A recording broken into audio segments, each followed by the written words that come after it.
Hello everyone, I am Deepak Kumar Singh and welcome to my channel play with math. आज के इस video में हम बात करने वाले हैं उन बच्चों के लिए जो बच्चे इस बार 12th का एग्ज़ाम दिए थे और पास या फेल कर गए हैं। किसी कारण से यदि आपको कम पार्ट लग गया है या फिर आपके मार्कशीट पे लिख दिया है कि इसेंशियल रिपीट, ठीक है, तो उन सारे बच्चों के लिए ये वीडियो बहुत ही हेल्पफुल होने वाला है। हाँ, बट एक कंडीशन है कि उनको पूरा विश्वास होना चाहिए कि जो उन्होंने आंसर लिखा था कॉपी में उस हिसाब से उतना मार्क्स उसको जितना वो डिजर्व करते थे उतना मार्क्स नहीं मिला है।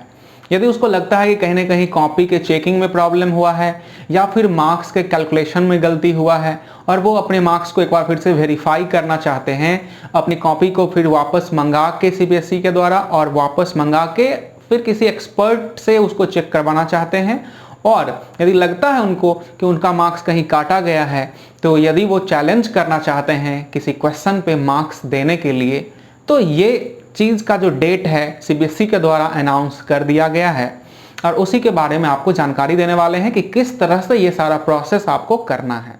ठीक है, देखिए ये जो सारा प्रोसेस होने वाला है वो 3 स्टेप का प्रोसेस है। पहला स्टेप है आपका कि वेरिफिकेशन ऑफ मार्क्स। पर सब्जेक्ट आपको 500 देना होगा। यदि जैसे कि आप यदि मैथमेटिक्स में अपने मार्क्स से संतुष्ट नहीं हैं और आप चाहते हैं कि अपने मार्क्स को फिर से वेरीफाई करवाना, तो आपको 500 रुपया देना लगेगा। और यदि आप मैथ और फिजिक्स दोनों का करवाना चाहते हैं वेरिफिकेशन, तो 1000 आपको देना होगा, मतलब ईच सब्जेक्ट 500 लगेगा। तो इसका जो डेट है वो 17 तारीख से लेके 17 जुलाई से लेके 21 जुलाई तक ये डेट है आपको अप्लाई करने का। ऑनलाइन पेमेंट भी ऑनलाइन लिया जाएगा, पेमेंट किसी भी ड्राफ्ट या फिर ऑफलाइन माध्यम से नहीं लिया जाएगा। ऑनलाइन अप्लाई भी करना है और ऑनलाइन ही पेमेंट भी करना है। 17 जुलाई से 21 जुलाई के बीच में आप जैसे इसके लिए अप्लाई करेंगे, लॉगिन आपको करना होगा, लॉगिन पासवर्ड आपको याद रखना है और सब। उसके बाद जब आप अप्लाई कर देंगे तो उसका रिजल्ट आएगा। रिजल्ट आएगा, उसमें हो सकता है आपका मार्क्स बढ़े, हो सकता है मार्क्स आपका वही रहे।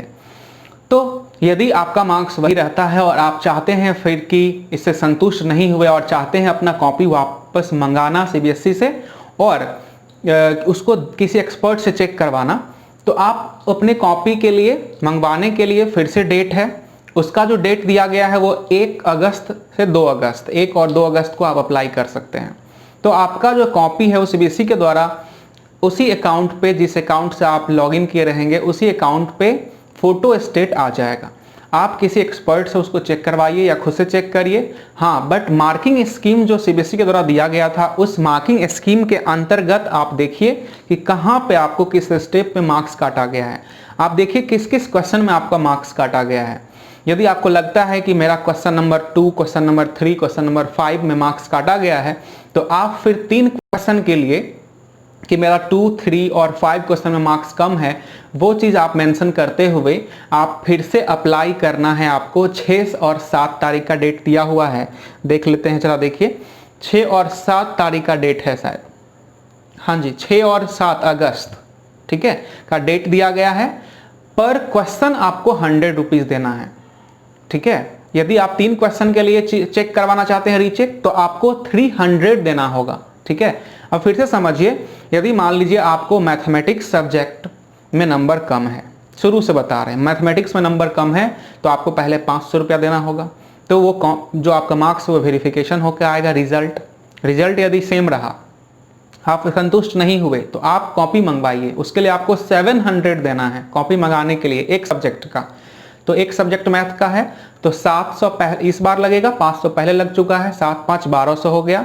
अब यदि मैथ्स में आप कॉपी मंगवाए और लगा कि 3 क्वेश्चन में आपका मार्क्स कम है, काटा गया है, तो आप उसके लिए चैलेंज कीजिए। चैलेंज करने में 3 क्वेश्चन में आपको 300 रुपया लगेगा, मतलब 300 इधर, तो 7 5 1200 और 300 1500 रुपया लग गया यदि आपको 3 क्वेश्चन पे चैलेंज करना है। तो यदि आप डायरेक्ट सोचेंगे कि हम चैलेंज कर रहे हैं, कॉपी मंगा ले रहे हैं, और आप पहला स्टेप जो वेरिफिकेशन ऑफ मार्क्स है वो यदि नहीं किए हैं, तो आप ये दूसरा और तीसरा स्टेप नहीं कर सकते।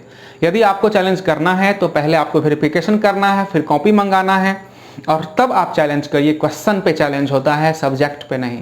क्वेश्चन पे चैलेंज करना है, सब्जेक्ट के अंदर जाके आपको मेंशन करना होगा कि इस सब्जेक्ट में मेरा ये जो क्वेश्चन है इसमें मार्क्स काटा गया है। ठीक है, बात समझे। और हाँ, आपको पहले ही डिसाइड कर लेना है कि आपको किस किस सब्जेक्ट में मार्क्स कम है। जैसे कि आप चाहेंगे कि मैथ्स बाद में हम मैथ्स का, फिजिक्स, केमिस्ट्री सबका मंगा के और देख लें, तो वो नहीं होगा। आपको पहले तीनों सब्जेक्ट के लिए शुरुआत में ही वेरिफिकेशन ऑफ मार्क्स के लिए अप्लाई करना होगा, तभी आप उस सब्जेक्ट में आगे का दोनों प्रोसेस जो है वो कर सकते हैं। ठीक है, तो इसका डेट आपको पता चल गया कि सबसे पहला डेट तो 17 जुलाई से 21 जुलाई है ना। 17 जुलाई से शुरू होगा, 21 जुलाई को शाम के 5 बजे तक आप अप्लाई कर सकते हैं। 500 रुपया पर सब्जेक्ट लगेगा। आप अप्लाई कीजिए ऑनलाइन सीबीएसई की वेबसाइट पे जाके। उसके बाद जो बच्चे का है वही बच्चा कर सकता अप्लाई, उसके लिए दूसरा कोई अपने अकाउंट से नहीं करना है, ये लिखा गया है साफ साफ। और ये भी लिखा गया है इसमें कि यदि आपका मार्क्स सारा कुछ होने के बाद जो फाइनल हो गया वही फाइनल मार्क्स होगा। फिर आपके यदि मार्क्स कम हो जाता है इन केस, तो वो फिर बढ़ेगा नहीं। ओरिजिनल मार्क्स जो आप चाहिएगा कि जो पहले था वही रहने दीजिए, वो नहीं होगा। घट गया तो घट गया, बढ़ गया तो बढ़ गया। ठीक है, ये चीज़ है। घट भी सकता है, बढ़ भी सकता है, बट ज़्यादा मोस्ट ऑफ द केस में मार्क्स बढ़ता है। यदि आपको 100% आपको कॉन्फिडेंस है कि मेरा मार्क्स काटा गया है, तो ही आप अप्लाई कीजिए। यदि आप बहुत अच्छे से लिख के आए हैं एग्जाम में और लग रहा है आपका मार्क्स काटा गया है, तो आप अप्लाई कीजिए।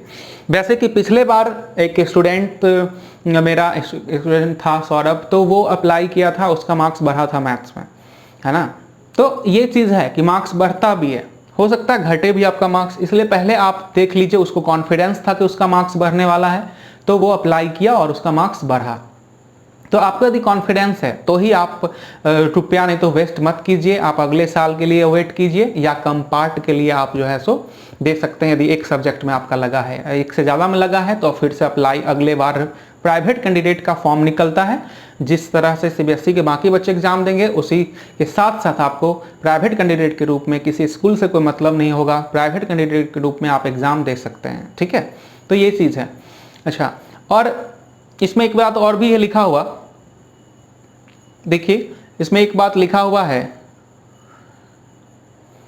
कि यदि आप मान लीजिए अभी 3 सब्जेक्ट में फेल है और ये सारा प्रोसेस करने के बाद आपका मार्क्स बढ़ा और आप 2 सब्जेक्ट में पास हो गए, 1 में फेल हो गए, तो इसका मतलब कम पार्ट दे सकते हैं उस सब्जेक्ट का। मान लीजिए फिजिक्स केमिस्ट्री में आप पास हो गए, मैथ में अभी भी फेल ही है, ये सारा चीज़ करने के बाद, तो आप जो है सो मैथ्स का इसी बार कम पार्ट दे के फिर निकल सकते हैं। अभी तो आप 3 में फेल है तो कम पार्ट नहीं दे सकते हैं, समझ रहे हैं बात। तो ये चीज़ भी है एक। ओके, और देखिए ये सबसे इसमें इंपॉर्टेंट बात यही है कि आपको पहले से डिसाइड करना है कि किस किस सब्जेक्ट में जो है आपको करना है। उस सब्जेक्ट के लिए आप पहले ही अप्लाई कर दीजिए वेरिफिकेशन ऑफ मार्क्स के लिए। 500 रुपया पर सब्जेक्ट आपको लगेगा, देना होगा, ऑनलाइन पेमेंट करना होगा। ठीक है, 17 तारीख से डेट स्टार्ट है, 21 तारीख तक है। ठीक है, और एक बात, बहुत सारे बच्चे जो इस बार एग्ज़ाम दिए थे कम पार्ट का, ये इम्प्रूवमेंट का, या फिर वो रीअपीयर हुए थे प्राइवेट कैंडिडेट के रूप में, तो उनको लग रहा है कि उनका मार्क्स जो है मैथ्स में और इंग्लिश में जो 20-20 नंबर का प्रैक्टिकल होने वाला था वो नहीं मिला है। ऐसा नहीं है, वो जितना मार्क्स आपको आया होगा रिटेन में, उसी का है ना, उसी के हिसाब से आपको जो प्रैक्टिकल वाला मार्क्स है वो वहीं उसी समय कॉपी पे ही ऐड करके दे दिया गया होगा। आपको अलग से यहाँ स्कूल से मार्क्स नहीं भेजा गया है आपका। ठीक है, तो वो आपका जो कॉलम खाली है प्रैक्टिकल के नीचे में, है ना, उस बच्चों को बता रहे हैं जो इस बार प्राइवेट कैंडिडेट के रूप में अपीयर हुए थे, तो उसका जो कॉलम खाली वो खाली ही रहेगा। और यदि आप अभी भी फेल है, मतलब आपको दोनों मार्क्स मिला के भी फेल ही है। ठीक है, मतलब आपका जो कॉपी चेक हुआ, यदि आपका 50 नंबर आया, मान लीजिए आपको 10 नंबर आया, ठीक है, तो उस पर प्रैक्टिकल का कितना मार्क्स होना चाहिए वो ऐड करके मान लीजिए उस पर 3 आना चाहिए, तो 10 + 3 13 दे दिया गया होगा आपको, और अभी भी आप फेल हैं, मतलब फेल है।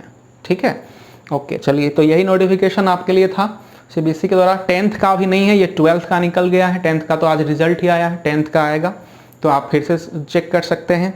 तो 12th के वो सारे बच्चे जिनका मार्क्स ख़राब हो गया है, घबराएं नहीं, आप अच्छे से इसका एग्ज़ाम दीजिए, ये अप्लाई कीजिए, हो गया तो ठीक है, नहीं तो आप फिर अगले साल अच्छे से पढ़ के बढ़िया से दीजिए। ऐसा कोई बात नहीं कि आप एक बार यदि फेल हो गए हैं तो आपका जो भविष्य अंधेरा में चला गया, ऐसा कुछ भी नहीं है। फेल होता है, बहुत होता है। पहले बार जब हम भी दिए थे BCEC के एग्ज़ाम तो मेरा प्री भी नहीं निकला था, PT भी नहीं निकला था। बट फिर अगले बार जब नेक्स्ट ईयर दिए तो ऑल इंडिया नहीं, ऑल बिहार में जो होता है BCEC का, उसमें फिर से 78 रैंक आया था। तो ऐसा कुछ भी नहीं है कि पहले बार आप यदि फेल कर गए CBSE के एग्ज़ाम में तो आपका भविष्य चौपट हो गया। आप ट्राई कीजिए, फिर से अगले बार दीजिए। यदि इसमें भी आप रीवैल्यूएशन में भी यदि मार्क्स आपका नहीं बढ़ता है तो, और अच्छा आपका फ्यूचर होगा। Best of luck.